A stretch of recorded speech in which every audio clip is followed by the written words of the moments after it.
What's up, everybody?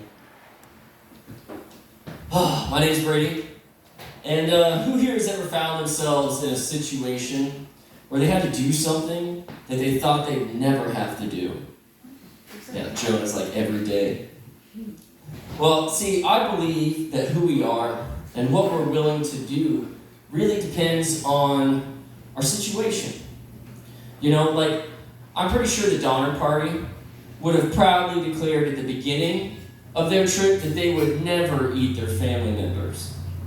But when the situation presented itself, they quickly learned why they had 13 children. Appetizers. You see, to me, it's the same with sexuality. I don't really understand declaring it. Mine seems to be more situational than a set thing. For instance, if Jonah were to ask me what would it take for me to suck his dick, well, I would have to say that depends on my situation. In my current state, I would need life-changing funds to do it willingly. But if I go 3 days without food and sleep, I'll do it for a cracker. If you add in the cold, I'll do it as long as we cuddle after. This is what military training taught me. Survival. So if you enjoy flipping straights, join the army. They'll get them ready for you. They would tell us things like, nothing's gay if you're trying to stay warm. Really made me start to understand all the ancient armies, like the Spartans. They were cold, hungry, tired, and gone for years at a time. Of course they fucked each other. In Ranger School, by the 3rd day in the cold mountains, I was already sharing my sleeping bag with a strange man to stay warm. You give me another month, I would have been a Spartan. Or at least that guy that'll suck your dick for a cracker. Either way, I'll survive. I do think that is the point when you know you're in survival mode.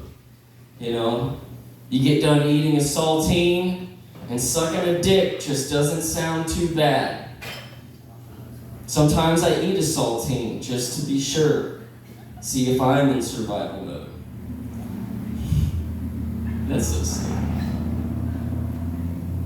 It would suck. Don't suck dick after you eat saltines. It's a lose-lose situation. Alright, let's give it some new stuff, but I had to say that one first. So you learn a lot of things in the military. Surprisingly, a lot of science. I had my first science lesson in basic when one of my fellow soldiers went into heat shock. The drill sergeants jumped into action, throwing ice sheets over him and telling us they're going to have to get a core temperature reading. And because of science, the best way to measure this is through the ass.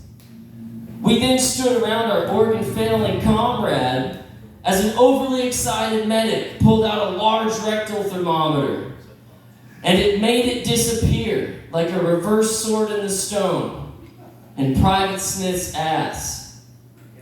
I wish I could say this was the only time, but it happened a lot and came to be known as the silver bullet, something I do not think Coors was aware of.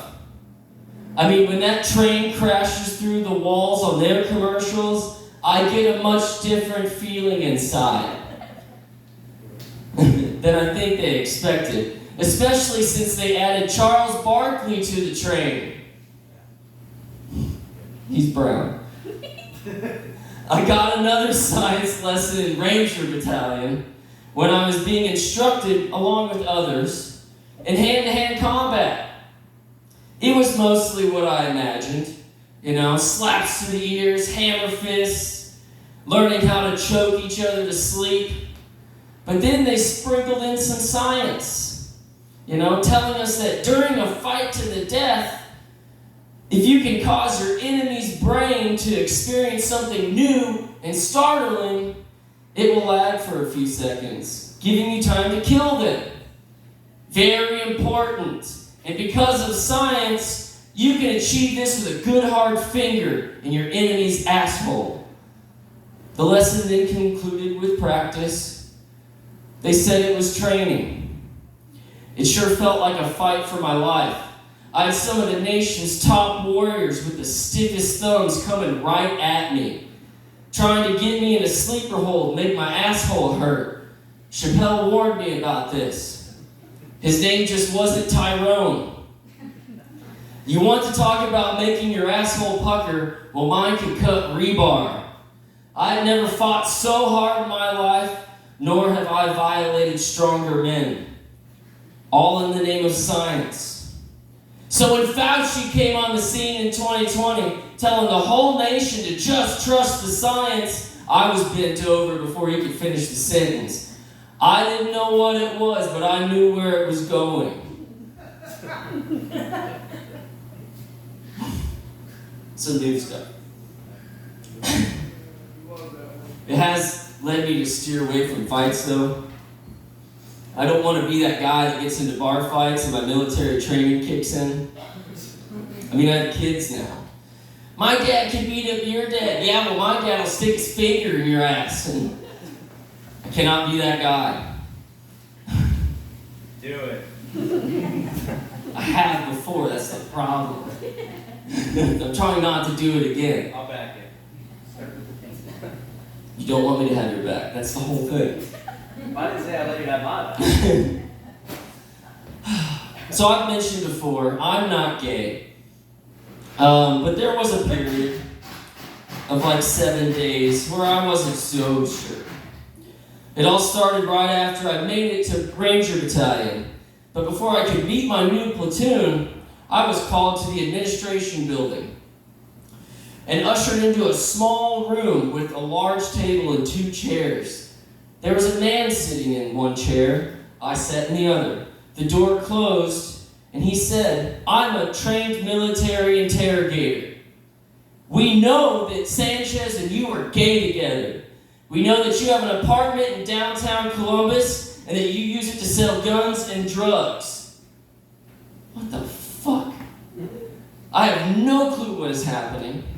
Bear in mind, I just met Sanchez 4 weeks earlier in training, and I'd only been to Columbus twice at this point. I told him, I'm not gay. I don't sell guns and drugs, and I don't have an apartment. But he just kept going. We know you're gay. We know you sell guns and drugs. Now tell us where. This went on. I was then ordered to leave, or to have zero communication with Sanchez, barred from leaving the base, while they continued interrogating us about the location of our gay lair, filled with weapons, drugs, and treasonous loads. I was freaking the fuck out. This was Don't Ask, Don't Tell Army. I could be kicked out. In just minutes, I had gone from a straight white male, oozing privilege, to an oppressed gay drug and arms dealer separated from the one I love. I don't know where that falls on the LGBTQ scale, but I'm pretty sure it's on the plus side.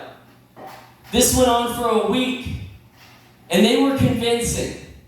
After a while, they had me questioning, am I gay? Then it just stopped, and they dropped it after a week. And when I asked, "Sir, what the hell?" turns out my friend Sanchez had an ex-girlfriend. And she had called all the commanders of our unit that we would be attached to once we passed training. She told them that we were gay together, and we sold guns and drugs out of an apartment in downtown Columbus. Our nation's top soldiers then went and took one look at me and said, "Yep." That's it. Yeah, that really happened. That was a scary 7 days.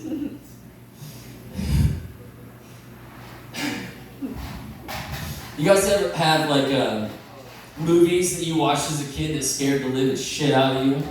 Yeah. Rough. Tremors was the first one that got me. I was like, fuck playing outside ever again.